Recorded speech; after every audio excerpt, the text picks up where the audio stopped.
ನಾವು ಇವತ್ತಿನ ವಿಡಿಯೋದಲ್ಲಿ ಶ್ರಾವಣ ಶನಿವಾರದ ಸಂಪೂರ್ಣದ ಇತಿಹಾಸ ಮತ್ತು ಮಹತ್ವ ಏನೆಂದು ತಿಳಿದುಕೊಳ್ಳೋಣ. ಶನಿವಾರ ಶನಿದೇವರ ಆರಾಧನೆ ಮತ್ತು ಪೌರಾಣಿಕ ಕಥೆ, ಪೂಜಾ ವಿಧಾನ, ವ್ರತದ ಮಹತ್ವ ಏನೆಂದು ನಾವು ಇವತ್ತಿನ ವಿಡಿಯೋದಲ್ಲಿ ತಿಳ್ಕೊಳ್ಳೋಣ. ಓಂ ಶಂ ಶನೇಶ್ವರಾಯ ನಮಃ ಎಂದು ಸ್ಟಾರ್ಟ್ ಮಾಡೋಣ. ದೇವರಿಗೆ ನಮಸ್ಕಾರ ಮಾಡಿಕೊಂಡು, ನಮ್ಮ ಹಿಂದೂ ಧರ್ಮದಲ್ಲಿ ಪ್ರತಿಯೊಂದು ಮಾಸಕ್ಕೂ ಅದರದೇ ಆದ ವಿಶೇಷತೆ ಇರುತ್ತದೆ. ಅವುಗಳಲ್ಲಿ ಶ್ರಾವಣ ಮಾಸ ಅತ್ಯಂತ ಪವಿತ್ರವಾದ ಮಾಸವೆಂದು ಎಲ್ಲರಿಗೂ ನಂಬಿಕೆ ಇದೆ. ಶ್ರಾವಣ ಮಾಸದಲ್ಲಿ ಸೋಮವಾರ ಶಿವನಿಗೆ ವಿಶೇಷವಾದರೆ, ಮಂಗಳವಾರ ಮಂಗಳಗೌರಿಯ ಪೂಜೆ ವಿಶೇಷವಾಗಿರುತ್ತದೆ. ಶುಕ್ರವಾರ ಮಹಾಲಕ್ಷ್ಮಿಯ ದೇವಿಯ ಆರಾಧನೆ ಮತ್ತು ಶನಿವಾರ ಶನಿದೇವರ ಆರಾಧನೆಗೆ ವಿಶೇಷ ಮಹತ್ವ ನೀಡಿರುವ ಸಂಪ್ರದಾಯ ಅನೇಕ ಕಡೆಗಳಲ್ಲಿ ಕಂಡುಬರುತ್ತದೆ. ಇಂದಿನ ನಮ್ಮ ವಿಡಿಯೋದಲ್ಲಿ ನಾವು ತಿಳಿದುಕೊಳ್ಳುತ್ತಿರುವುದು ಏನೇನಪ್ಪ ಅಂತಂದರೆ, ಶ್ರಾವಣ ಶನಿವಾರದ ಇತಿಹಾಸ ಏನು ಎಂದು ತಿಳಿದುಕೊಳ್ಳೋಣ. ಶನಿವಾರ ಶನಿದೇವರನ್ನು ಏಕೆ ಪೂಜಿಸುತ್ತೇವೆ? ಶನಿದೇವರ ಜನ್ಮದ ಕಥೆ ಏನು? ಶನಿದೇವರನ್ನು ಕಂಡು ಜನರು ಏಕೆ ಭಯಪಡುತ್ತಾರೆ ಎಂದು ತಿಳ್ಕೊಳ್ಳೋಣ. ಮತ್ತು ಶನಿದೇವರು ನಿಜವಾಗಿಯೂ ಕೆಟ್ಟ ಫಲವನ್ನೇ ಕೊಡುತ್ತಾರೆಯೋ? ಶ್ರಾವಣ ಮಾಸದಂದು ಯಾವ ಪೂಜೆ ಮಾಡಬೇಕು, ಯಾವ ಮಂತ್ರವನ್ನು ಜಪಿಸಬೇಕು ಮತ್ತು ಈ ದಿನದ ಆಧ್ಯಾತ್ಮಿಕ ಸಂದೇಶವೇನೆಂದು ನಾವು ವಿವರವಾಗಿ ಒಂದೊಂದನ್ನು ತಿಳಿದುಕೊಳ್ಳೋಣ. ನಾವು ವಿಡಿಯೋವನ್ನು ಕೊನೆಯವರೆಗೂ ನೋಡಿ. ಮೊದಲಿಗೆ ಭಕ್ತಿಯಿಂದ ಹೇಳೋಣ. ಓಂ ಶಂ ಶನೇಶ್ವರಾಯ ನಮಃ. ಓಂ ಶಂ ಶನೇಶ್ವರಾಯ ನಮಃ. ಇವಾಗ ಶ್ರಾವಣ ಮಾಸದ ಮಹತ್ವವೇನೆಂದು ತಿಳಿದುಕೊಳ್ಳೋಣ. ಶ್ರಾವಣ ಮಾಸವು ಹಿಂದೂ ಪಂಚಾಂಗದ ಅತ್ಯಂತ ಪವಿತ್ರ ಮಾಸಗಳಲ್ಲಿ ಒಂದಾಗಿರುತ್ತದೆ. ಈ ಮಾಸದಲ್ಲಿ ದೇವರ ಆರಾಧನೆ, ವ್ರತ, ದಾನ, ಜಪ ಮತ್ತು ಧ್ಯಾನಕ್ಕೆ ವಿಶೇಷ ಮಹತ್ವ ನೀಡಲಾಗಿರುತ್ತದೆ. ವಿಶೇಷವಾಗಿ ಶಿವನ ಆರಾಧನೆಗೆ ಶ್ರಾವಣ ಮಾಸ ಪ್ರಸಿದ್ಧವಾಗಿದೆ. ಶ್ರಾವಣ ಮಾಸದ ಪ್ರತಿಯೊಂದು ದಿನವೂ ಭಕ್ತಿಗೆ ಒಂದು ಅವಕಾಶವಾಗಿರುತ್ತದೆ. ಈ ಮಾಸದಲ್ಲಿ ಬರುವ ಶನಿವಾರದಂದು ಶನಿದೇವರನ್ನು ಸ್ಮರಿಸಿ ಪೂಜೆ ಮಾಡುವ ಸಂಪ್ರದಾಯವು ಇದಿರುತ್ತದೆ. ಆದರೆ ಒಂದು ವಿಷಯವನ್ನು ನಾವು ನೆನಪಿಟ್ಟುಕೊಳ್ಳಬೇಕು. ಶನಿದೇವರನ್ನು ಕೇವಲ ಭಯದಿಂದ ಪೂಜಿಸಬಾರದು. ಶನಿದೇವರು ಧರ್ಮ, ನ್ಯಾಯ ಮತ್ತು ಕರ್ಮದ ಪ್ರತೀಕಾರವಾಗಿ ಪರಿಗಣಿಸಲಾಗಿರುತ್ತಾರೆ. ನಾವು ಮಾಡಿದ ಕರ್ಮಗಳಿಗೆ ಅನುಗುಣವಾಗಿ ಫಲವನ್ನು ದೊರೆಯುತ್ತದೆ ಎಂಬ ಆಧ್ಯಾತ್ಮಿಕ ಸಂದೇಶವನ್ನು ಶನಿ ಆರಾಧನೆಗೆ ನಮಗೆ ನೆನಪಿಸಿರುತ್ತದೆ. ಶನಿದೇವರು ಯಾರು ಎಂದು ನಾವು ತಿಳಿದುಕೊಳ್ಳೋಣ. ಪುರಾಣಗಳಲ್ಲಿ ಶನಿದೇವರು ಶನೈಶ್ಚರ ಎಂದು ಕರೆಯಲಾಗಿರುತ್ತದೆ. ಶನೈಶ್ಚರ ಎಂಬ ಪದಕ್ಕೆ ನಿರ್ಧಾರವಾಗಿ ಸಂಚರಿಸುವವನು ಎಂದು ಅರ್ಥವಿದೆ. ಜ್ಯೋತಿಷ್ಯ ಪರಂಪರೆಯಲ್ಲಿ ಶನಿ ಗ್ರಹಕ್ಕೆ ವಿಶೇಷ ಸ್ಥಾನವಿದೆ. ಶನಿದೇವರನ್ನು ಕರ್ಮಫಲದಾತ, ನ್ಯಾಯ ದೇವತೆಗೆ ಮತ್ತು ಶಿಸ್ತಿನ ಪ್ರತೀಕಾರವಾಗಿ ಭಕ್ತರು ಆರಾಧಿಸುತ್ತಾರೆ. ಶನಿದೇವರ ಮುಂದೆ ಶ್ರೀಮಂತ, ಬಡವ, ರಾಜ, ಸಾಮಾನ್ಯ ಎಂಬ ಭೇದ ಭಾವವಿರುವುದಿಲ್ಲ. ಮನುಷ್ಯನ ಕರ್ಮವೇ ಅವನಿಗೆ ಫಲವನ್ನು ನೀಡುತ್ತದೆ ಎಂಬ ಸಂದೇಶ ಶನಿದೇವರ ಆರಾಧನೆಯಲ್ಲಿ ಇರುತ್ತದೆ. ಶನಿದೇವರ ಜನ್ಮಕಥೆ ಏನೆಂದು ತಿಳಿದುಕೊಳ್ಳೋಣ. ಪುರಾಣಗಳಲ್ಲಿ ಪ್ರಸಿದ್ಧವಾಗಿರುವ ಒಂದು ಕಥೆಯ ಪ್ರಕಾರ, ಸೂರ್ಯದೇವರು ಮತ್ತು ಛಾಯಾದೇವಿಯ ಪುತ್ರನಾಗಿ ಜನಿಸಿದವರೇ ಶನಿದೇವರು. ಸೂರ್ಯದೇವರ ಪತ್ನಿಯಾದ ಸಂಜನಾದೇವಿಗೆ ಸೂರ್ಯದೇವರ ತೇಜಸ್ಸನ್ನು ಸಹಿಸಿಕೊಳ್ಳುವುದು ಕಷ್ಟವಾಗಿತ್ತು ಎಂಬ ಪೌರಾಣಿಕ ಕಥೆಗಳು ಹೇಳಲಾಗುತ್ತಿವೆ. ಆಕೆ ತನ್ನ ನೆರಳಿನ ರೂಪವಾದ ಛಾಯೆಯನ್ನು ಸೂರ್ಯದೇವರ ಬಳಿ ಇರಿಸಿ ತಪಸ್ಸಿಗಾಗಿ ತೆರಳಿದ್ದಳು. ಛಾಯಾದೇವಿಯಿಂದ ಶನಿದೇವರು ಜನಿಸಿದರು. ತಾಯಿ ಶನಿದೇವರು ಜನಿಸಿದಾಗ ಅವರ ದಿವ್ಯ ತೇಜಸ್ಸು ಮತ್ತು ತಪಸ್ಸಿನ ಶಕ್ತಿಯಿಂದ ಅವರ ದೃಷ್ಟಿಗೆ ವಿಶೇಷವಾದ ಮಹತ್ವ ದೊರೆಯಿತು ಎಂದು ಪುರಾಣ ಕಥೆಗಳಲ್ಲಿ ವಿವರಿಸುತ್ತವೆ. ಶನಿದೇವರ ಜೀವನದ ಕಥೆಗಳು ನಮಗೆ ಒಂದು ವಿಷಯವನ್ನು ನೆನಪಿಸುತ್ತವೆ. ತಪಸ್ಸು, ಶಿಸ್ತು ಮತ್ತು ಕರ್ಮದ ಶಕ್ತಿ ಬಹಳ ದೊಡ್ಡದು. ಈಗ ನಾವು ಶನಿದೇವರ ದೃಷ್ಟಿಯ ಕಥೆ ಏನೆಂದು ಚಿಕ್ಕದಾಗಿ ತಿಳಿದುಕೊಳ್ಳೋಣ. ಶನಿದೇವರ ಬಗ್ಗೆ ಜನರಲ್ಲಿ ಒಂದು ಭಯವಿದೆ. ಶನಿ ದೇವರು ನೋಡಿದರೆ ಕಷ್ಟ ಬರುತ್ತದೆ ಎಂದು ಕೆಲವರು ಭಾವಿಸುತ್ತಾರೆ. ಆದರೆ ಶನಿದೇವರ ಆರಾಧನೆಯ ಆಧ್ಯಾತ್ಮಿಕ ಅರ್ಥವನ್ನು ನಾವು ಸರಿಯಾಗಿ ಅರ್ಥ ಮಾಡಿಕೊಳ್ಳಬೇಕು. ಶನಿದೇವರು ಯಾರನ್ನು ನ್ಯಾಯವಾಗಿ ಶಿಕ್ಷಿಸುವರು ದೇವತೆಗಳಿಗೆ ಎಂಬುದಕ್ಕೆ ಕರ್ಮದ ಫಲವನ್ನು ನೀಡುವ ನ್ಯಾಯ ದೇವತೆ ಎಂಬ ಭಾವನೆ ಪೌರಾಣಿಕ ಪರಂಪರೆಯಲ್ಲಿ ಹೆಚ್ಚು ಪ್ರಮುಖವಾಗಿದೆ. ಒಬ್ಬ ಮನುಷ್ಯ ತಪ್ಪು ಮಾಡಿದರೆ ಅದರ ಪರಿಣಾಮವನ್ನು ಅನುಭವಿಸಬಹುದು. ಅದೇ ರೀತಿ ಒಳ್ಳೆಯ ಕೆಲಸ ಮಾಡಿದರೆ ಅದರ ಶುಭ ಫಲವನ್ನು ದೊರೆಯುತ್ತದೆ. ಆದ್ದರಿಂದ ಶನಿದೇವರ ಪೂಜೆ ಎಂದರೆ ಕೇವಲ ನಮ್ಮ ಕಷ್ಟವನ್ನು ತೆಗೆದುಹಾಕುವ ಎಂದು ಬೇಡುವುದಲ್ಲ. ನಾನು ತಪ್ಪು ಮಾಡದಂತೆ ನನ್ನನ್ನು ನಡೆಸು, ಸತ್ಯದ ಮಾರ್ಗದಲ್ಲಿ ನಡೆಯುವ ಶಕ್ತಿ ಕೊಡು ಎಂದು ಪ್ರಾರ್ಥಿಸುವುದಾಗಿರುತ್ತದೆ. ಶನಿದೇವರಿಗೆ ಶನಿವಾರ ವಿಶೇಷ ಏಕೆ ಎಂದು ತಿಳ್ಕೊಳ್ಳೋಣ. ಹಿಂದೂ ಜ್ಯೋತಿಷ್ಯದ ಮತ್ತು ಧಾರ್ಮಿಕ ಸಂಪ್ರದಾಯದಲ್ಲಿ ಶನಿವಾರವನ್ನು ಶನಿ ಗ್ರಹಕ್ಕೆ ಸಂಬಂಧಿಸಿದ ದಿನವೆಂದು ಪರಿಗಣಿಸಲಾಗಿದೆ. ಆದ್ದರಿಂದ ಶನಿವಾರದಂದು ಶನಿದೇವರಿಗೆ ಎಳ್ಳೆಣ್ಣೆಯ ದೀಪ ಹಚ್ಚುವುದು, ಶನಿಯ ಮಂತ್ರ ಜಪಿಸುವುದು, ದಾನ ಮಾಡುವುದು ಮತ್ತು ಸೇವೆ ಮಾಡುವ ಸಂಪ್ರದಾಯಗಳಿವೆ. ಶ್ರಾವಣ ಮಾಸದಲ್ಲಿ ಶನಿವಾರ ಬರುವುದರಿಂದ ಕೆಲವರು ಈ ದಿನವನ್ನು ಇನ್ನಷ್ಟು ಭಕ್ತಿಯಿಂದ ಆಚರಿಸುತ್ತಾರೆ.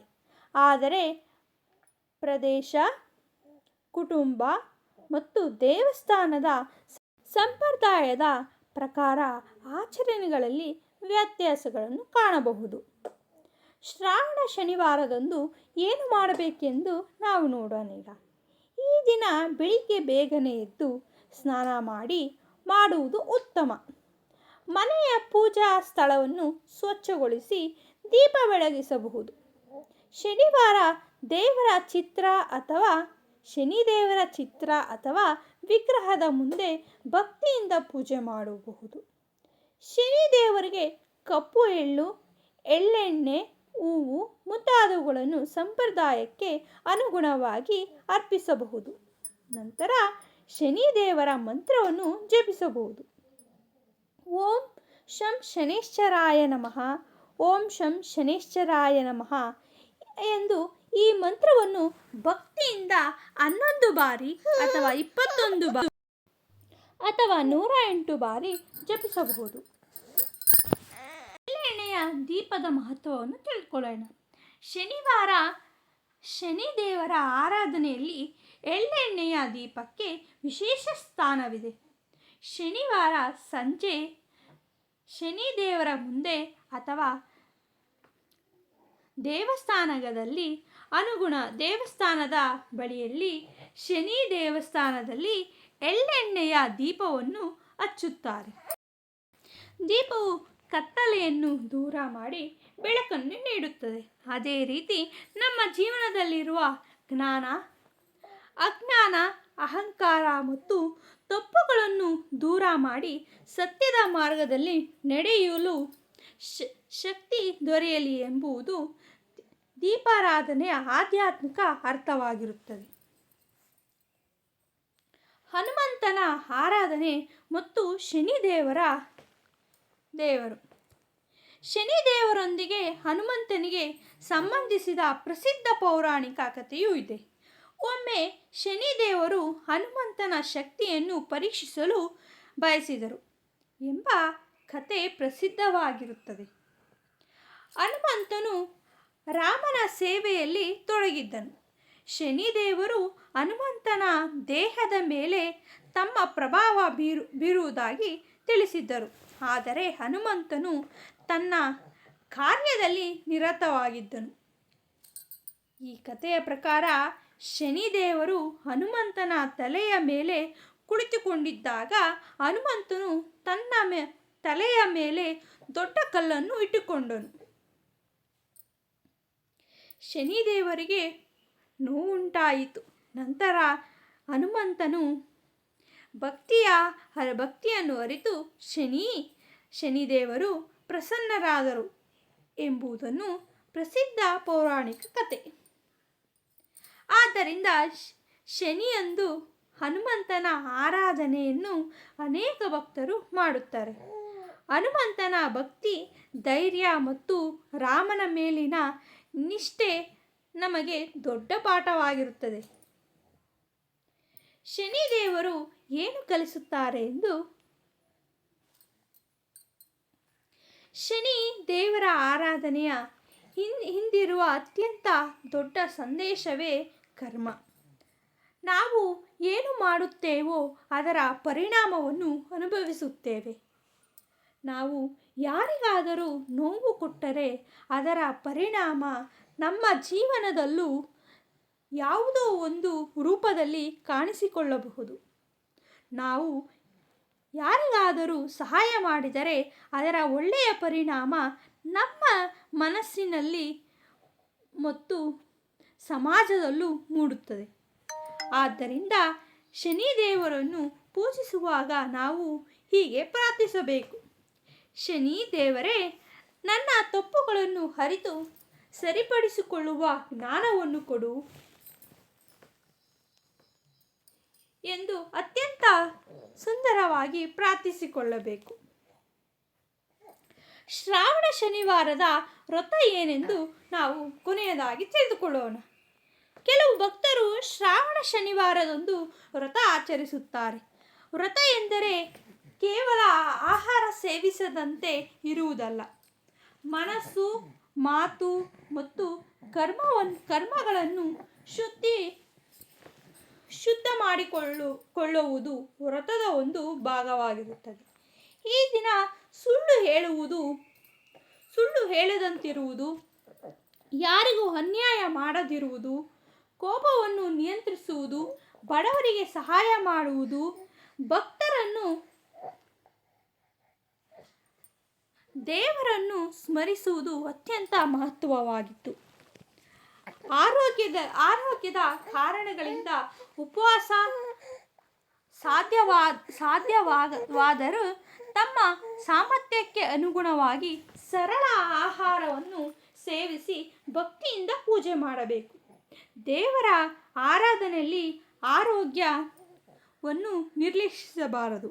ಅಂದರೆ ನಾವು ಉಪವಾಸಗಳನ್ನು ಮಾಡುವವರು ಕೆಲವರಿಗೆ ಹೆಲ್ತ್ ಇಶ್ಯೂಸ್ ಇರುತ್ತೆ, ಆದರೂ ಕೂಡ ದೇವರ ಮೇಲೆ ನಂಬಿಕೆಯಿಂದ ಉಪವಾಸ ಇಡ್ತಾರೆ. ಅವರ ಆರೋಗ್ಯ ಕ್ಷೀಣಿಸುವಂತೆ ಉಪವಾಸ ಮಾಡಬಾರದು. ಉಪವಾಸ ಇದ್ದರೂ ಸಹ ಅಲ್ಪ ಆಹಾರವಾಗಿ ಉಪವಾಸ ಮಾಡುವುದು ಉತ್ತಮ ಎಂದು ನಾವು ಈ ಕಥೆಯ ಪ್ರಕಾರ ತಿಳಿದುಕೊಳ್ಳಬಹುದು. ಶನಿದೇವರ ಆರಾಧನೆಯಲ್ಲಿ ಧ್ಯಾನ ಮತ್ತು ಸೇವೆಗೆ ವಿಶೇಷ ಸ್ಥಾನವನ್ನು ನೀಡಲಾಗಿದೆ. ನಿಮ್ಮ ಸಾಮರ್ಥ್ಯಕ್ಕೆ ಅನುಗುಣವಾಗಿ ಮಾಡುವುದು ಉತ್ತಮ. ಕಪ್ಪು ಎಳ್ಳು, ಬಟ್ಟೆ, ಆಹಾರ ಅಥವಾ ಅಗತ್ಯವಿರುವವರಿಗೆ ಉಪಯುಕ್ತ ವಸ್ತುಗಳನ್ನು ದಾನ ಮಾಡಬಹುದು. ಆದರೆ ದಾನ ಮಾಡುವಾಗ ಪ್ರದರ್ಶನ ಮಾಡಬಾರದು, ಅಂದರೆ ತೋರಿಸಿಕೊಳ್ಳಬಾರದು ಎಂದು ಅರ್ಥ. ಬಲಗೈಯಲ್ಲಿ ಕೊಟ್ಟದ್ದನ್ನು ಎಡಗೈಗೆ ತಿಳಿಯದಂತೆ ಮಾಡುವ ದಾನವೇ ಶ್ರೇಷ್ಠ ಎಂಬ ಮಾತು ನಮ್ಮ ಹಿರಿಯರು ಹೇಳಿದ್ದಾರೆ. ಹಾಗೆ ಅಗತ್ಯವಿರುವ ವ್ಯಕ್ತಿಗೆ ಒಂದು ಊಟ ನೀಡುವುದು ದೊಡ್ಡ ಸೇವೆ. ಒಬ್ಬ ವೃದ್ಧನಿಗೆ ಸಹಾಯ ಮಾಡುವುದು ಪುಣ್ಯದ ಕೆಲಸ. ಒಬ್ಬ ಹಸಿದವನಿಗೆ ಅನ್ನ ನೀಡುವುದು ದೇವರ ಸೇವೆ ಆಗಿರುತ್ತದೆ. ಶನಿದೇವರ ದೇವಸ್ಥಾನಕ್ಕೆ ಹೋಗುವವರು ಶ್ರಾವಣ ಮಾಸದ ಶನಿವಾರದಂದು ಶನಿದೇವರನ್ನು ದೇವಸ್ಥಾನಕ್ಕೆ ಹೋಗುವ ಭಕ್ತರು ತಮ್ಮ ಸ್ಥಳೀಯ ದೇವಸ್ಥಾನದ ಸಂಪ್ರದಾಯವನ್ನು ಅನುಸರಿಸಬಹುದು. ಕೆಲವರು ದೇವಸ್ಥಾನಗಳಲ್ಲಿ ಎಳ್ಳೆಣ್ಣೆ ಅಭಿಷೇಕ, ದೀಪಾರಾಧನೆ, ವಿಶೇಷ ಪೂಜೆ ಅಥವಾ ಶನಿ ಸ್ತೋತ್ರವನ್ನು ಪಠಣ ಮಾಡಬಹುದು. ಪ್ರತಿ ದೇವಸ್ಥಾನದ ನಿಯಮಗಳು ಬೇರೆ ಬೇರೆ ಆಗಿರುತ್ತವೆ. ಆದ್ದರಿಂದ ದೇವಸ್ಥಾನದ ಅರ್ಚಕರ ಸೂಚನೆಯನ್ನು ಗೌರವಿಸುವುದು ಉತ್ತಮವಾಗಿರುತ್ತದೆ. ಶನಿದೇವರ ಸ್ತೋತ್ರ. ಭಕ್ತರು ಶನಿದೇವರನ್ನು ಸ್ಮರಿಸುತ್ತಾ ಈ ಪ್ರಸಿದ್ಧ ಮಂತ್ರವನ್ನು ಜಪಿಸಬಹುದು. ಓಂ ಶಂ ಶನಿಶ್ಚರಾಯ ನಮಃ, ಓಂ ಶಂ ಶನಿಶ್ಚರಾಯ ನಮಃ ಎಂದು. ಮತ್ತೊಂದು ಪ್ರಸಿದ್ಧ ಶನಿ ಧ್ಯಾನದ ಶ್ಲೋಕ ಹೊಂದಿದೆ. ನೀಲಾಂಜನ ಸಮಾಭಾಸಂ ರವಿಪುತ್ರಂ ಯಮಾಗ್ರಜಂ ಛಾಯಾಮಾರ್ತಾಂಡ ಸಂಭೂತಂ ತಂ ನಮಾಮಿ ಶನಿಶ್ಚರಂ.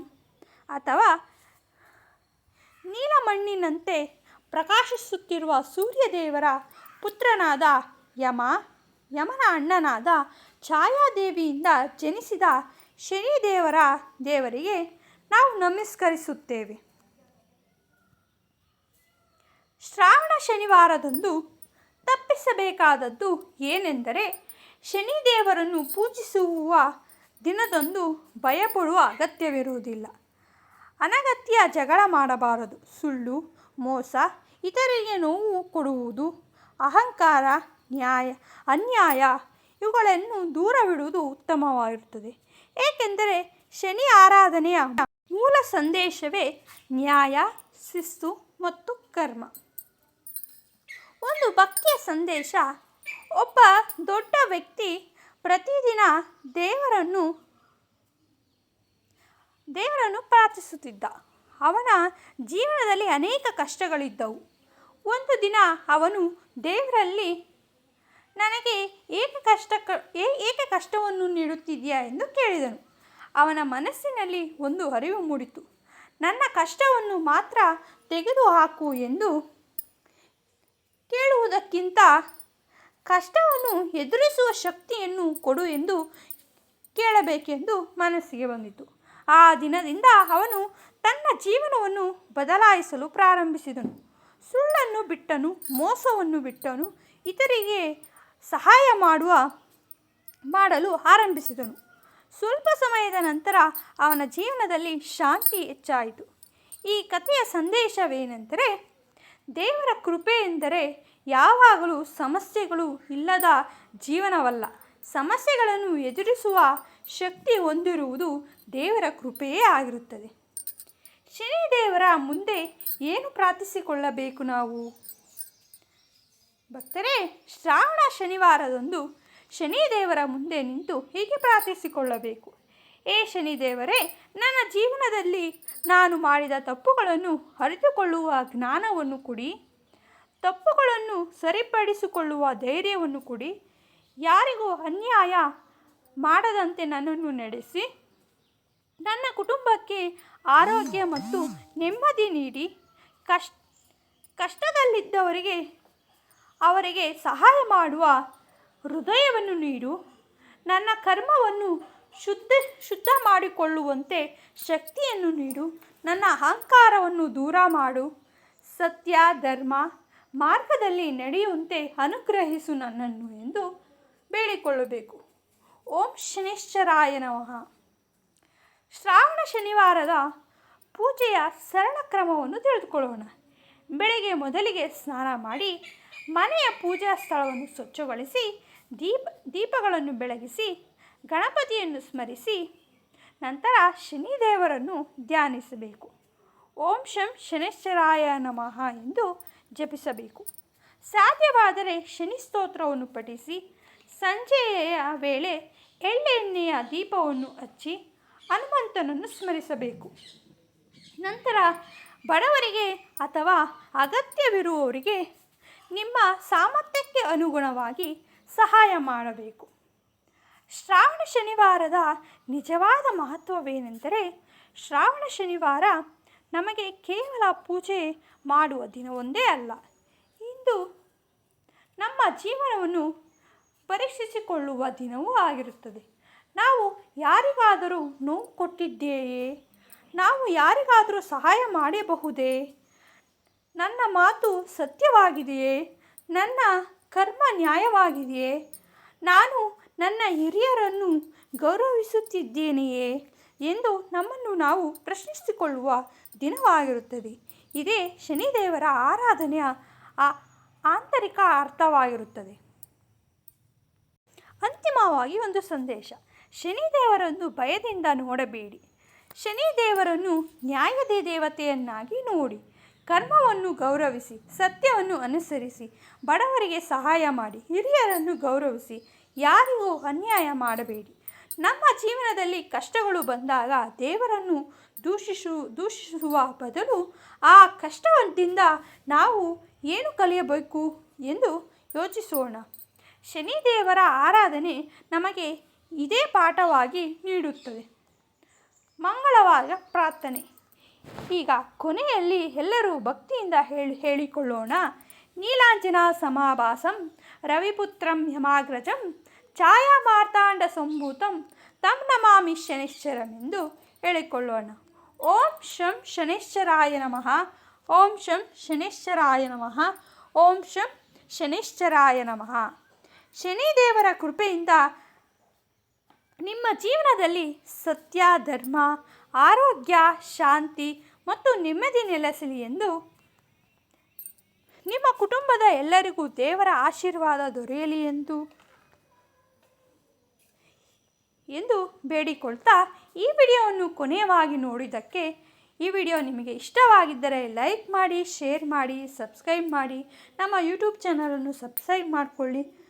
ಮತ್ತೊಂದು ಭಕ್ತಿಯ ವಿಡಿಯೋದಲ್ಲಿ ಮತ್ತೆ ಭೇಟಿಯಾಗೋಣ ಎಂದು ಈ ಕೊನೆಯ ವಿಡಿಯೋವನ್ನು ಎಂಡ್ ಮಾಡ್ತಾ, ಓಂ ಶನೈಶ್ಚರಾಯ ನಮಃ ಎಂದು ದೇವರಲ್ಲಿ ಪ್ರಾರ್ಥಿಸಿಕೊಳ್ಳಿ.